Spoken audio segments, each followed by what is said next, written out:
अनिका, अनिका जरा शांत हो। Maugham not right now. Anika,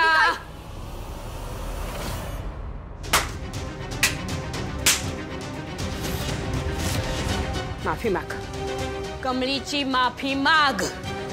आई पण तू एक शब्दही बोलू नकोस रागिणी। जे काय घडलंय ते सगळं कळलंय मला। इलेक्शन जिंकण्यासाठी या थराला गेलीस तू? एका मुलीचं आयुष्य उद्ध्वस्त करायला निघालीस? अगं कुठून शिकलीस हे सगळं? नशीब तुझं, कमळीचा चांगुलपणा म्हणून तिने तुझ्या विरुद्धची तक्रार मागे घेतलीये। मी जर तुझ्या जागी असते ना तर तुला 100% जेलमध्येच पाठवलं असतं। माफी माग तिची। कमळी, मी तुझी माफी मागतो। अनिकामुळे तुला जेलमध्ये जावं लागलं। खरंच आय एम व्हेरी सॉरी। काका, काय करताय तुम्ही? तुमची यात काय बी चूक नाही। आणि अन्नपूर्णा आजी जर इथं असते तर त्यांनी हे सगळं घडूच दिलं नसतं। प्लीज तुम्ही नका हात जोडू। कमळी, तू जरी तिला शिक्षा दिली नसलीस ना तरी मी देणार आहे। त्याच्याशिवाय डोकं थाऱ्यावर येणार नाही तिचं।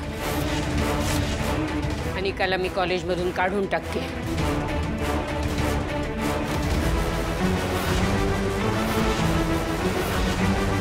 पण आजी, हे कॉलेज तर माझं। आजी प्लीज असं नका करू। अहो, अनिकाला कॉलेजमधनं बाहेर काढून तुम्हाला असं वाटतंय का ती सुधारणार आहे? अहो, उलट ती अजून एकटी पडेल आणि अनिक काहीतरी करून घे। आणि मला ते नकोय, प्लीज असं नका करू। आता मी कुणाचंही ऐकणार नाहीये। हिला काहीतरी शिक्षा झालीच पाहिजे, नाहीतर आणखीन उच्छाद मांडेल ही।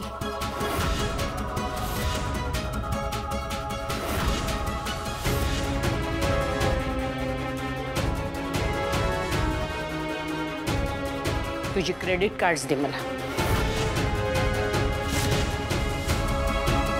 तुझ्याकडची क्रेडिट कार्ड्स दे।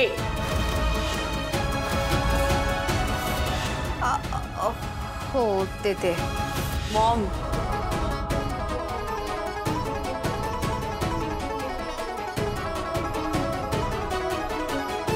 गाडीची किल्ली। भाई गाडी? गाडीची किल्ली। सिरियसली?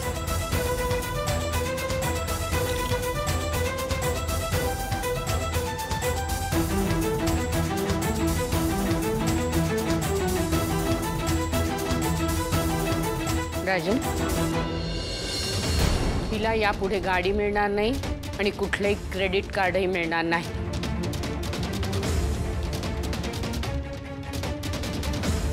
हीच शिक्षा आहे तिच्यासाठी। अनु, अनु बेटा, अनु बेटा, ऐक ना ग।